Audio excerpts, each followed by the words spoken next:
Hello all, hope you all are well. तो चलिए आज एक क्वेश्चन डिस्कस करते हैं। बेसिकली ये जो क्वेश्चन है इस साल के बोर्ड एग्जाम में आया था and it came for the 3 marks.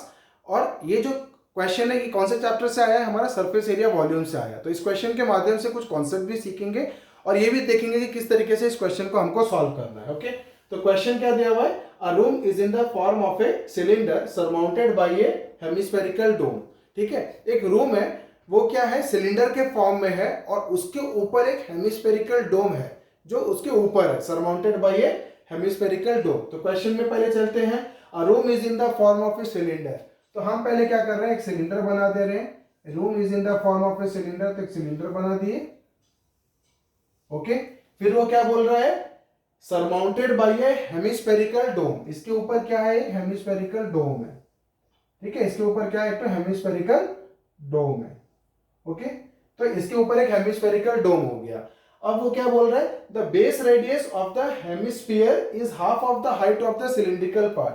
Base radius of the hemisphere is half of the, मतलब ये जो बेस रेडियस है किसका? हेमिस्फीयर का, is half of the height of the cylindrical part. मतलब अगर height of the cylindrical part हम लोग h लेते हैं तो बेस रेडियस कितना हो जाएगा? h/2 means it is half of the height of the cylindrical part. अब क्वेश्चन क्या दे रहा है? If the room contains 1408 by 21 metre cube of air. तो ये मीटर क्यूब दिया, मतलब ये क्या हो जाएगा? वॉल्यूम। और वॉल्यूम किसके लिए दे दिया? पूरे रूम का। और रूम क्या है? Cylindrical plus hemisphere. तो क्वेश्चन में क्या दे दिया हुआ है? तो हमको निकालना क्या? Find the height of the cylindrical part. हमको क्या निकालना है? हाइट। तो किसी तरीके से h निकाल देंगे तो हाइट भी निकल जाएगा, रेडियस भी निकल जाएगा, बट हमको यहाँ पे क्या निकालना है? हाइट। और क्वेश्चन में दिया हुआ है यूज पाई इक्वल टू 22/7। तो सबसे पहले हम लोग क्या पकड़ के चलते हैं? यहाँ पर ये क्या दिया हुआ है? Metre cube. क्या दिया हुआ है? Metre cube. Metre cube nothing but the volume. और वॉल्यूम किसका बात कर रहा है? Volume of the room. तो हम लोग क्या लिख देंगे? Volume of room. Volume of room कितना दे दिया हुआ है? 1408 divided by 21 metre cube. Okay, अब वॉल्यूम ऑफ रूम में क्या दो पार्ट आता है? Volume of cylindrical part, volume of cylindrical part plus volume of hemispherical part, है ना? Volume of hemispherical part. ठीक है, विच इज इक्वल टू कितना हो जाएगा? तो ये मैं रब कर देता हूँ, ये आपको समझाने के लिए बता रहा हूँ। वॉल्यूम ऑफ रूम में क्या क्या आ जाता है? वॉल्यूम ऑफ सिलिंड्रिकल पार्ट और वॉल्यूम ऑफ हेमिस्फेरिकल पार्ट। तो वॉल्यूम ऑफ सिलिंड्रिकल पार्ट आपका कितना हो जाता है? उसका फॉर्मूला क्या है? पाई r²h। Okay, and volume of hemispherical part, उसका फॉर्मूला क्या हो जाता है? 2/3 पाई r³ ओके। अब इसलिए कि दोनों का रेडियस सेम है तो मैंने क्या कर दिया? उसी फॉर्म में रखा है। ठीक है, अब ये कितना हो जाता है? 1408 डिवाइडेड बाई 21।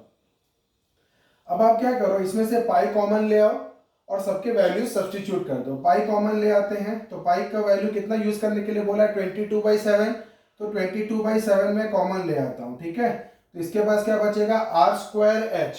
r की वैल्यू कितनी है? h/2। तो r² कितना हो जाएगा? h²/4। तो ये हो गया h²/4 इंटू h बच गया। ओके, प्लस यहाँ पर 2/3 रह जाएगा, पाई तो बाहर चला गया, और r³ और r हम लोग कितना ले रहे हैं? h/2। तो कितना हो जाएगा? h/2 का क्यूब। ओके, तो इस तरीके से हम लोग क्या किए? सारे वैल्यू सब्स्टिट्यूट कर दिया। अब कितना होता है? 1408 डिवाइडेड बाई 21 ना।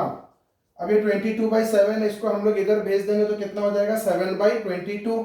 ठीक है, तो इसको कितना हम लोग लिख सकते हैं? 1408 डिवाइडेड बाई 21 और इसको मैंने क्या कर दिया? उधर भेज दिया, तो कितना हो जाएगा? 7/22। अब यहाँ पे कितना हो गया? h³/4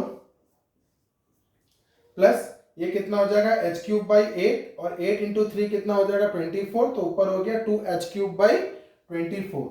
2h³ divided by 24 is equal to हमारा कितना हो जाता है? 1408 डिवाइडेड बाई 21 इंटू 7/22। ये हमारा आ गया। ओके, नाउ अभी हम लोग क्या करते हैं? इसको थोड़ा रिड्यूस करते हैं। तो ये कितना हो जाएगा? 7×3 = 21। उसके बाद 1408 को 22 से कट करेंगे तो कितना हो जाएगा? देखिए 1408 डिवाइडेड बाई 22, तो ये कितना हो जाता है? 211। 2 7 जा 14, 0 2 4 जा 8, ठीक है।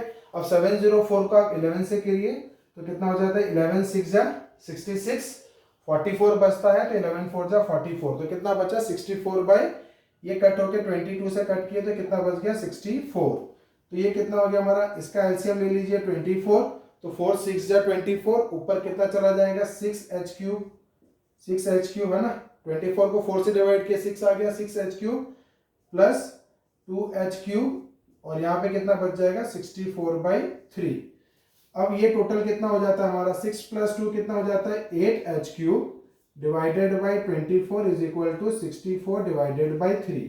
अब 8 3 जा 24 और ये 3 3 कैंसिल हो जाता है, h cube is equal to कितना आ गया हमारा 64, h cube is equal to 64, तो h की वैल्यू कितनी आ जाएगी, h cube is equal to 64, तो h कितना हो जाएगा cube root of 64, cube root of 64, और विच implies we get h is equal to 4 meters, h is equal to 4 meters। तो हमको वही निकालना था, find the height of the cylindrical part, तो हम लोग क्या निकाल दिए, the height of the cylindrical part is 4 meter।